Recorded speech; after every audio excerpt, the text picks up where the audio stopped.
Hello friends, welcome to my channel. आज हम सुनेंगे गंगा दशहरा की कहानी।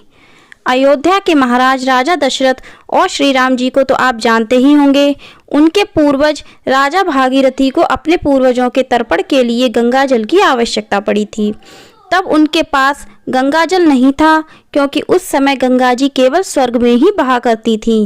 यह जानकर राजा भागीरथी बहुत दुखी हुए और माँ गंगा को पृथ्वी पर बुलाने के लिए तपस्या करने के लिए चले गए। उन्होंने सालों तक कठोर तपस्या की, लेकिन उन्हें कोई सफलता नहीं मिली। जिसके बाद राजा भागीरथी दुखी होकर कैलाश पर्वत चले गए और वहां उन्होंने फिर से कठोर तपस्या की, जिसे देखकर माँ गंगा राजा से प्रसन्न हुई और उन्होंने आशीर्वाद देते हुए कहा कि आपकी इच्छा क्या है, जिसे मैं पूरा कर सकती हूँ। माँ गंगा को अपने सामने देखकर राजा बहुत खुश हुए। उन्होंने धरती पर आने के लिए आग्रह किया। भागीरथी जी के आग्रह को सुनकर माँ गंगा राजा के साथ धरती पर आने के लिए राजी हो गईं। लेकिन इसमें भी राजा के सामने एक समस्या खड़ी हुई। माँ गंगा का प्रवाह बहुत तेज था। अगर वह धरती पर बहती तो आधी पृथ्वी उनके वेग से बह जाती। राजा के इस समस्या का समाधान और कोई नहीं बल्कि महादेव बस कर सकते थे।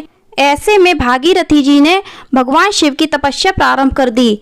भागीरथी कभी निर्जल तपस्या करते थे तो कभी पैर के अंगूठे पर। राजा की कठोर तपस्या से भगवान शिव बहुत प्रसन्न हुए और राजा के सामने प्रकट हुए और राजा से आशीर्वाद मांगने के लिए कहा। तब राजा ने भगवान शिव से निवेदन किया कि आप माँ गंगा के वेग को अपनी जटा में बांध लें। भगवान भोलेनाथ ने राजा की इच्छा स्वीकार की और ब्रह्मा जी ने अपने कमंडल से धारा प्रवाहित की और शिवजी माँ गंगा को अपनी जटा में बांध लिए। करीब 30-32 दिनों तक माँ गंगा शिव जी की जटा में बंधी रहीं।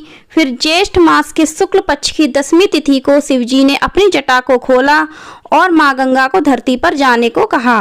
राजा ने माँ गंगा के पृथ्वी पर आने के लिए हिमालय के पहाड़ियों के बीच रास्ता बनाया और माँ गंगा को धरती पर आने के लिए निवेदन किया। जब माँ गंगा धरती पर आई तब राजा ने उनके जल से अपने पूर्वजों का तर्पण किया। जिस दिन माँ गंगा धरती पर आई थी उस दिन ज्येष्ठ मास के शुक्ल पक्ष की 10वीं तिथि पड़ी थी, जिसके बाद से इस तिथि को गंगा दशहरा के पर्व के रूप में जाना गया। गंगा दशहरा को माँ गंगा के धरती पर आगमन के उत्सव के रूप में भी मनाया जाता है। तो फ्रेंड्स, उम्मीद करती हूँ आपको यह कहानी पसंद आई होगी।